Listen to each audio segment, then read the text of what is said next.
बिस्मिल्लाहिर्रहमानिर्रहीम। Dear teachers, अस्सलामु अलैकुम रहमतुल्लाहि व बरकातुहू। उम्मीद कि आप हमारे इस टीचर्स ट्रेनिंग कोर्स से काफ़ी कुछ हासिल कर चुके होंगे और मुझे उम्मीद है कि आपको ये कोर्स इतना एम्पावर करेगा कि आप एक बेस्ट टीचर बन सकें और बच्चों के लिए आप एक अच्छी टीचर साबित हों और बच्चों के एकेडमिक एक्सेलेंस और फिर उनके अंदर मोरालिटी पैदा करने में आप कामयाब हो सकें। आइए आज हम जिस टॉपिक पर बात कर रहे हैं और आपको एम्पावर करने की कोशिश करेंगे वो है AICU, academic intensive care unit. Covid की वबा जब फैली तो आपने सुना होगा कि बहुत सारे लोग आईसीयू में चले गए थे, intensive care unit. So medical term में, मेडिकल के शोबा में आईसीयू मतलब लोगों को एक इंटेंसिव केयर में रखा जाता है, ज्यादा उन पर तवज्जो की जाती है। तवज्जो किस लिए की जाती है? ताकि वो नॉर्मल लाइफ में आ जाए, सेहतमंद हो जाए, रिकवर हो जाए। ठीक है, तो इसी तरह एक एकेडमिक इंटेंसिव केयर यूनिट होता है, यानी वो स्टूडेंट जो किसी वजह से थोड़ा सा पिछड़ गए, पीछे रह गए, तो उन पर इतनी तवज्जो की जाए कि वो फिर मेन स्ट्रीम में आ जाए, नॉर्मल आ जाए। और एआईसीयू में आप किसी को ले जा रहे हैं तो ये मायूब बात नहीं है। अगर कोई बंदा एआईसीयू में कोई बंदा अगर आईसीयू में एडमिट है तो आप ये नहीं कह सकते कि अरे ये बिल्कुल नालायक आदमी थे और ये ऐसे थे वैसे थे इसलिए आईसीयू में चले गए। ऐसा नहीं, कई फैक्टर रहते हैं, हेल्थ खराब होती है। इसी तरह कई फैक्टर होते हैं कि बच्चा भी अच्छा परफॉर्म करने से रह जाता है, तो इसको हम आईसीयू में ले जाते हैं और उसको फिर नॉर्मल मेन स्ट्रीम में लाते हैं। एक चीज आप इतनी याद रखिए। दूसरी चीज एक यहां मैं एक्सप्लेन करना चाहता हूं आगे बढ़ने से पहले। किसी भी शख्स की, किसी भी फर्द की दो उम्रें होती हैं, एज जिसे कहते हैं आप, दो एज होते हैं। एक उसकी बायोलॉजिकल एज, यानी पैदा हुआ, 6 महीने का हुआ, 1 साल का हुआ, 5 साल का हुआ, 6 साल में ग्रेड 1 में एडमिशन लिया, 7 साल में ग्रेड 2 में आ गया, तो ये उसकी एज है बायोलॉजिकल। दूसरी एज होती है mental age, okay, academic age. Mental age क्या है? अब बच्चा है ग्रेड 5 में, लेकिन उसकी mental age with record to mathematics सिर्फ 2 साल की है, ये 7 साल की है, ग्रेड 2 की है। Okay, though he is in grade 5 but he is of the age of grade 2। Okay, इस तरह के ग्रेड 2 में उसको अगर समझिए कि बच्चे को अप टू मल्टीप्लिकेशन आना है, तो ग्रेड 5 में बच्चा अप टू मल्टीप्लिकेशन ही जान रहा है। मल्टीप्लिकेशन के आगे उसको एलसीएम निकालने नहीं आ रहा, उसको फ्रैक्शन एडिशन नहीं आ रहा, फ्रैक्शन का मल्टीप्लिकेशन नहीं आ रहा, तो आप इसे कहेंगे कि इसकी एज अभी कम है। राइट, ये याद रखें आप। मेंटल हेल्थ, मेंटल एज और उसकी फिजिकल एज। ओके, ये दो चीजें मैंने पहले आईसीयू कहा, उसके बाद एज की 2 बातें कहा। इसको अपने जहन में रखिए और अब थोड़ा सा आगे बढ़ते हैं। देखिए, अक्सर ये शिकायत होती है कि फला स्टूडेंट पीछे रह गया, वो बराबर पढ़ नहीं रहा है। हमने पेरेंट टीचर मीटिंग में भी कहा कि पेरेंट जब आते हैं तो टीचर कहती है बच्चे को घर में पढ़ाइए, ये पीछे है, ये कमजोर है, इसको फला चीज नहीं आती, फला चीज नहीं आती। ठीक है, तीसरी जो चीज है वो याद रखें आप कि स्कूल के बाद घर में लाजमन पढ़ना चाहिए, नो प्रॉब्लम, घर का सपोर्ट होना चाहिए। घर में ऐसा इकोसिस्टम, ऐसा पूरा सिस्टम डेवलप हो जाए कि बच्चे को वो सिस्टम सपोर्ट करे। ये डिजायरेबल चीज है। लेकिन एक और कॉन्सेप्ट ये है, जैसा कि यूरोपियन कंट्री और डेवलप्ड कंट्री में होता है, बच्चे अप टू ग्रेड 5 खेल कूद, थोड़ा बहुत शरारत करना, यह उनका बुनियादी हक है, बच्चों के हुकूक में शामिल है। तो क्या होता है, बच्चा स्कूल आता है, उसका अपना बॉक्स होता है, पिजन बॉक्स, एक छोटे छोटे बॉक्सेस होते हैं, उसमें बच्चों की किताबें और सारा बैग स्कूल का उसमें होता है। बच्चा हंसते खेलते नाचते गाड़ी में बैठा, या अपना जापान में तो बच्चों के लिए साइकिल की अलग ट्रैक बनी हुई है, वो साइकिल से आते हैं और फिर अपना बैग निकाला उन्होंने और पढ़ाई का सारा काम स्कूल ही में हो जाता है। ऐसा नहीं होमवर्क घर में जाके करें, होमवर्क का सिस्टम ही नहीं है। घर में बच्चा इंगेज होता है यकीनन और बहुत सारी चीजें सीखता है, बट ये होमवर्क का हमारे पास जो कॉन्सेप्ट है वैसा कॉन्सेप्ट वहां नहीं है तो भी अलग टाइप का है। अब हमारे पास ये है कि टीचर चाहती है कि साहब सारा काम बच्चा घर में करे, और मेरा काम क्या है, मेरा काम तो ये है कि होमवर्क पहले दे, होमवर्क चेक करें, थोड़ा सा इंस्ट्रक्शन दे दें, फिर खत्म। और पेरेंट टीचर मीटिंग में कहा भी जाता है कि आप बच्चे के लिए ट्यूशन लगाइए, आप बच्चे को घर पर तवज्जो दीजिए। जो टीचर ये कहती है कि बच्चे को ट्यूशन लगाइए, तो इसका मतलब ये है कि वो टीचर लायक नहीं है। माफ करना, मैं सख्त लफ्ज कह रहा हूं, यही है। तो ये 3 बातें मैंने कहा। अब आइए AICU पर ठेठ। AICU वो बच्चे जो पीछे रह गए हैं, मैं कमजोर नहीं कहता, कमजोर की इस्तेलाह इसलिए नहीं इस्तेमाल करता कि बच्चा कमजोर है या नहीं है उसको जांचना बहुत मुश्किल काम है, और हर बच्चा जो पीछे रह गया है उसको कमजोर कहना ये बच्चे पर ज्यादती है। बच्चा कमजोर नहीं, बच्चा वो सीखा नहीं, ये बोलिए आप। इसलिए सीखा नहीं कि उस बच्चे को सिखाया नहीं गया, उस बच्चे को प्रॉपरली टीच नहीं किया गया, इसलिए वो पीछे रह गया। भाई आज तक मुझे अगर ड्राइविंग नहीं आती है तो क्या कहेंगे आप, अरे वो बड़े कमजोर हैं साहब, उनको तो ड्राइविंग नहीं आती। अरे भाई मैंने सीखा नहीं या मुझे सिखाया नहीं गया, इसलिए मैं आज भी डिपेंड हूं ड्राइवर पर या अपने बच्चे पर कि वो मुझे कहीं ले जाए। तो ऐसा ही मामला है कि या तो उस बच्चे ने सीखा नहीं या तो हमने सिखाया नहीं, इसलिए वो बच्चा सीखने से रह गया। बच्चा पर से वो अपने तौर पर कमजोर नहीं है, बहुत कम बच्चे कमजोर होते हैं। अल्लाह ताला अल्हम्दुलिल्लाह दिमाग सबको बराबर देता है, ठीक है। तो अब वो बच्चे ने सीखा नहीं है, उसके लिए ये AICU है। अब मान लीजिए बच्चा अगर ग्रेड 5 में है और वो ग्रेड 5 की मैथमेटिक्स नहीं कर पाता, तो उसको क्या करें, उसके लिए ये AICU है। AICU बड़ी कोई कमाल की चीज नहीं है, आपको घबराने की जरूरत नहीं है। बहुत सारे स्कूल्स में मैंने देखा है कि आफ्टर द रिजल्ट आ गया, कहा गया कि साहब आपका बच्चा मैथ्स में 30 नंबर लिया है, साइंस में 25 नंबर लिया है, इन दोनों सब्जेक्ट में फेल हो गया है।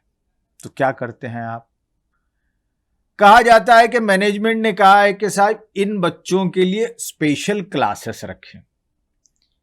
अब उन बच्चों की स्पेशल क्लास होती है, सारे बच्चे छुट्टियां मना रहे हैं और आप उस बच्चे को, जिसको आपने, माफ करना, आपने प्रॉपरली सिखाया नहीं साल भर, आपने मतलब आपने नहीं, मतलब टीचर्स ने, बहुत सारे टीचर्स ने, डोंट टेक पर्सनली, तो वो अब उस बच्चे को कह रहे हैं कि भाई आप आओ स्पेशल क्लास अटेंड करो। सब खेल रहे हैं, उस बच्चे को मजबूर किया जा रहा है, बुलाया जा रहा है, वो बच्चा दिल से नहीं आएगा।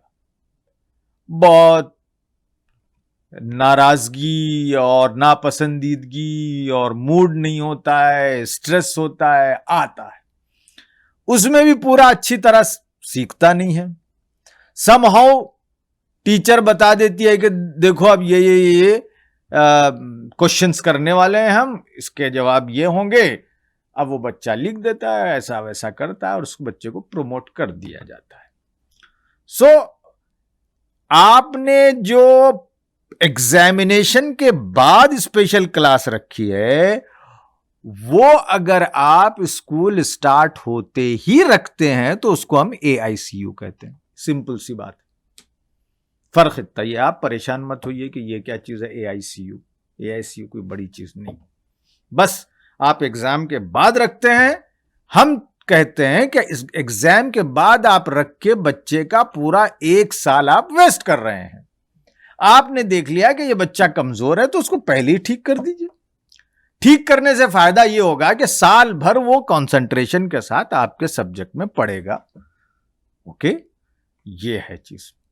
मैथमेटिक्स में ये ज्यादा होता है, इसलिए कि मैथमेटिक्स का एंटायर सब्जेक्ट और साइंस का वो एक दूसरे से कनेक्टेड होते हैं। अगर बच्चा को आप ग्रेड 5 में LCM सिखा रहे हैं तो उसको पहले आना पड़ेगा डिवीजन, उसको आना पड़ेगा मल्टीप्लिकेशन। अब वो तो मल्टीप्लिकेशन उसने सीख लिया, लेकिन मल्टीप्लिकेशन ऑफ मल्टीपल डिजिट नहीं सीखा है तो उसको प्रॉब्लम आती है। ओके, तो ऐसा एक दूसरे से लिंक्ड होता है मैथमेटिक्स, वो एक के बाद एक लैडर बनते ऊपर जाता है। इसी तरह साइंस का मामला है, लैंग्वेज का भी ऐसी है, बल्कि लैंग्वेज बुनियादी तौर पर जरूरत है। अगर बच्चे की आपने लैंग्वेज सही कर दी तो बच्चा खुद ही पढ़ लेगा कई सब्जेक्ट्स। सोशल साइंसेस तो आपको पढ़ाने की ज्यादा जरूरत नहीं पड़ेगी, कुछ एक्सप्लेन कर दीजिए, बखिया बच्चे ने लैंग्वेज सीख ली है, पढ़ लेगा, समझ लेगा। अब यह कि हमारे पास लैंग्वेज पर कम तवज्जो दी जाती है।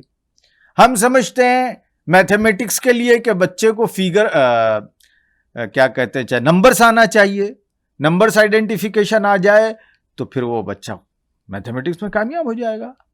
अब उसको नंबर्स तो आ गए, एडिशन सब्ट्रैक्शन भी आ गया, लेकिन अब एक सेंटेंस में अगर क्वेश्चन किया जाए कि ऐसा पूछा जाए कि there are 5 mango trees in a garden, each mango tree bears 100 mangoes, so how many mangoes will be there in that garden? अब बच्चा परेशान है क्योंकि उसकी लैंग्वेज कमजोर है, समझ नहीं पा रहा वो। वही आप 500 मल्टीप्लाइड बाय 100 कर देंगे तो फटाक से जवाब लिख कर देगा, लेकिन उसको आपने सेंटेंस बनाकर पूछा तो वो फिर करने के लिए टाइम लेगा, कर नहीं पाएगा। ओके, तो इसलिए लैंग्वेज की AICU भी जरूरी है। मेरी नजर में AICU पहले लैंग्वेज की होनी चाहिए, उसके बाद मैथमेटिक्स की होनी चाहिए, उसके बाद साइंस की होनी चाहिए। अब आइए प्रैक्टिकली हम कैसे AICU करें। मैं बहुत सिंपल बता देता हूं, कोई बड़ा फंडा नहीं है, बस समझ लें और इंप्लीमेंट करें। मान लीजिए आप अगले साल AICU इंट्रोड्यूस करना चाहते हैं अपने स्कूल में, तो आप अगर टीचर किसी क्लास की हैं तो उस क्लास के बच्चों का असेसमेंट करें। आपको आउट ऑफ 50 स्टूडेंट 10 बच्चे आपको अप टू द मार्क मिलेंगे। ओके, बकिया बच्चे अप टू द मार्क नहीं मिलेंगे। अब बच्चों का आप पहले मैथमेटिक्स टेस्ट लें। ओके, ग्रेड 5 के बच्चे हैं तो ग्रेड 5 की आप मैथमेटिक्स दें, हर चैप्टर से दो क्वेश्चंस दें। ज्यादा क्वेश्चन हो जाएंगे, नो प्रॉब्लम, आप 2 हिस्सों में उसको आप एग्जाम को कंडक्ट करिए। ओके, जरूरी नहीं कि 1 घंटे का एग्जाम ही हो या 2 घंटे का एग्जाम हो। आज आपने 2 घंटे का लिया, 1.5 घंटे का लिया, कल फिर लीजिए, कल कुछ चैप्टर्स, आज कुछ चैप्टर, तमाम चैप्टर्स कवर करें। हर चैप्टर से दो सवालात करें आप, और देखें कि मैथमेटिक्स में बल्कि दूसरे साइंस वगैरह में भी बच्चा 80 to 90% मार्क्स स्कोर करे। जो 80 to 90 नहीं करेगा उसको आप AICU में डाल दें। तो आपने ग्रेड 5 के लिए टेस्ट लिया, इसी तरह लैंग्वेज के लिए लीजिए, साइंस के लिए लीजिए। अगर उसने 80 to 90% मार्क्स स्कोर किए हैं, 85 भी कर लिया है, तो आप उसको ग्रेड 5 में रखिए। अगर उसने इतने मार्क्स स्कोर नहीं किए हैं तो अब आप बच्चों को सेग्रीगेट करें। मैंने कहा 50 बच्चे, 50 में से 10 बच्चे तो टॉपर हैं, उनको आप अलग कर दीजिए। 40 बच्चों के लिए आपने टेस्ट किया, 40 में से मान लीजिए 10 बच्चों ने 80 से कम मार्क्स लिए हैं और कुछ अच्छे मार्क्स लिए हैं, उनको आप प्रमोट कर दीजिए। जो कम मार्क्स लिए हैं अब उसमें दोबारा टेस्ट होगा। ग्रेड 5 के बजाय अब यहां ग्रेड 4 का टेस्ट होगा। ग्रेड 4 का जिन बच्चों ने 80 और 90 के बीच में स्कोर किया है उनको आप ग्रेड 4 में रिटेन करें और ग्रेड 4 की मैथमेटिक्स उनको पढ़ाएं। इसी तरह दूसरे सब्जेक्ट में अगर 80 एंड 90 के बीच में लिया तो वो आप पढ़ा दें। ओके, उसके बाद क्या होगा, कुछ बच्चे 80 से कम मार्क्स स्कोर करेंगे, उनको आप अलग कर लीजिए। अब इन जो कम मार्क्स लिए हुए बच्चे हैं, मान लीजिए इसमें से 30 बच्चे हैं, तो 30 स्टूडेंट्स को आप ग्रेड 3 का मैथमेटिक्स लीजिए। अगर ग्रेड 3 का मैथमेटिक्स में वो स्कोर करते हैं तो फिर आप उनको ग्रेड 4 का मैथ्स पढ़ाएंगे। अगर वो कम मार्क्स स्कोर करते हैं तो आप फिर उनको ग्रेड 2 में ले जाइए। ग्रेड 2 का अगर वो क्वालिफाई करते हैं तो उनको ग्रेड 3 का मैथ्स पढ़ाइए। यानी कि मोटा मोटा हिसाब किताब ये है कि वो बच्चों की मेंटल एज या एकेडमिक एज कितनी है वो असर्ट कर लें आप। ये दूसरी जमात के लायक हैं, ग्रेड 1 के लायक हैं। आप बोलिएगा नहीं बच्चों को कि क्या नालायक तू तो ग्रेड 5 का ग्रेड 1 के लिए है fit. No, this is not weakness of that student, this is weakness of teacher और XYZ 1 2 3 4 5 दूसरे फैक्टर्स होते हैं, अपने पे मत लीजिए आप, राइट। तो इस तरह बच्चों को आप सेग्रीगेट कर रहे हैं। आउट ऑफ 40 बच्चे आपने देखा कि मैथमेटिक्स के हिसाब से 10 बच्चे ग्रेड 1 के हैं, 10 बच्चे ग्रेड 2 के हैं, 10 बच्चे ग्रेड 3 के हैं। इनको सेग्रीगेट करने के बाद जिस तरह ट्यूशन होता है उस तरह आप मिनिमम 3 और मैक्सिमम 6 से 7 बच्चे अपने अतराफ बिठा लें और 1 बाय 1 बच्चे को उसकी mental as, mental capacity, understanding की कैपेसिटी के हिसाब से उसको फिर कॉन्सेप्ट समझाते जाएं और उसको ऊंचा उठाने की कोशिश करें, पुल करें नीचे से। जब वो बच्चा ग्रेड 2 की मैथमेटिक्स कंप्लीट कर देगा तो उसको फिर ग्रेड 3 में ले जाइए, ग्रेड 3 का कर देगा तो ग्रेड 4 में ले जाइए। इसमें कोई टाइम की फ्रेमवर्क, टाइम की पाबंदी नहीं है। आप 2 दिन में करिए, 1 हफ्ते में करिए, 1 महीने में करिए। जब बच्चा जो है ग्रेड 3 को क्वालिफाई कर लेगा तो फिर वो ग्रेड 4 में जाएगा। ग्रेड 4 को क्वालिफाई कर लेगा तो वो ग्रेड 5 में आके मेन स्ट्रीम में आ जाएगा। जब मेन स्ट्रीम में आ जाएगा तो उसको सब्जेक्ट काफी दिलचस्प लगेगा, उसको इंटरेस्ट जनरेट होगा, फिर वो सारे बच्चों के साथ अच्छी तरह पढ़ेगा, परफॉर्म करेगा। ऐसा नहीं कि उसको 1 साल आप खींच रहे हैं, 1 साल उसको आजमाइश में डाल रहे हैं, उसके बाद उसको फेल कर रहे हैं। ऐसा ना करें। तो ये मोटा मोटा AICU है। अगर आपको ये बात समझ में नहीं आ रही है कि कैसे AICU कंडक्ट करें, कुछ उलझन है, तो आप मुझसे राब्ता करें, मैं आपको गाइड करूंगा और बच्चों की हम भलाई का काम करेंगे। अब जो आम तौर पर क्वेश्चन उठते हैं वो ये कि सर ये इनका पेपर कैसे हो। अरे भाई, आप जैसा पेपर बना रहे हैं वैसे बनाइए आप, सिंपल सा काम है। हर चैप्टर में से 2-2 क्वेश्चन ले लीजिए।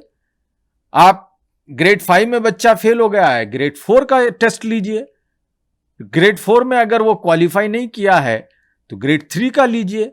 जिसमें वो क्वालिफाई नहीं कर रहा, 80 से 90 मार्क्स नहीं ले रहा, 80 से 90 मार्क्स, मैं जो कह रहा हूं वो सुनिए, 35 नहीं चलेगा। 35 का मतलब ये कि वो 70% चीजें नहीं जान रहा है, और बिना 70 या 65% चीजें नहीं जानते हुए वो आगे नहीं बढ़ सकता। Don't take risk. ओके, तो इस तरह आप पीछे पीछे पीछे पीछे जाइए और पीछे से बच्चों को उठाकर ऊपर लाइए। यही मामला लैंग्वेज का है।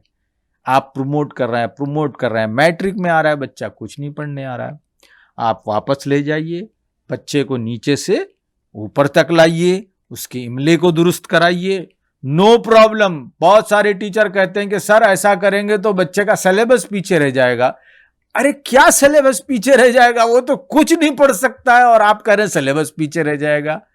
ओके, सिलेबस इंपॉर्टेंट नहीं है, बच्चे की अंडरस्टैंडिंग इंपॉर्टेंट है। आप सिर्फ सिलेबस कंप्लीट करते जाएंगे तो बच्चा मैट्रिक में जाके फंस जाएगा, पीयूसी में जाके फंस जाएगा।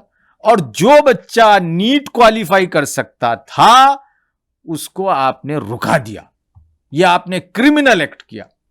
मैं आपको कई मिसालें देता हूं। एक बच्चा मीरठ का हमारे स्कूल में पीयूसी यहां से हिंदी मीडियम में पास करके आया, लेकिन सही बताएं कि वो सिर्फ ग्रेड 6 के लायक था। बच्चे में हिम्मत थी, बच्चा ये कहता था कि मैं मेडिकल करूंगा, तो वो 6th ग्रेड से पढ़ना शुरू किया और साइमल्टेनियसली फिर एग्जाम देना शुरू किया इंप्रूवमेंट के लिए। पहला एग्जाम नीट का दिया, क्वालिफाई नहीं हुआ। दूसरा दिया, क्वालिफाई नहीं हुआ।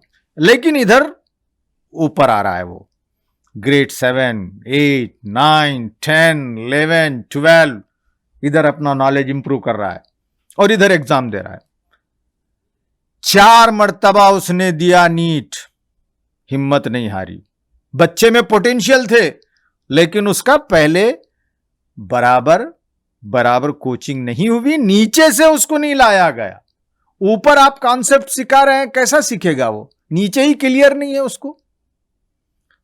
तो 5th टाइम उसने क्वालिफाई किया, डॉक्टर बड़े लखनऊ में नीट की जो है सीट हासिल की।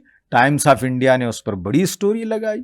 तो इस तरह बच्चा कमजोर नहीं होता है, टीचर और सिस्टम, टीचर से बढ़ के सिस्टम उसको कमजोर कर देता है। सिस्टम क्या कहता है, 9 महीने हो गए, साल हो गया, एनुअल एग्जाम दो, रिजल्ट लो, चाहे वो पढ़े या ना पढ़े, और नीट में जाके फंस जाता है। तो this is AICU। I hope you understood दिया AICU। अगर आपने इसमें कुछ उलझन पाई है तो आप कांटेक्ट करें, उमरी साहब को कांटेक्ट करें, हमको कांटेक्ट करें, और अपने स्कूलों में इसको नाफिज करने की भरपूर कोशिश करें। थैंक यू सो मच, जज़ाकल्लाह।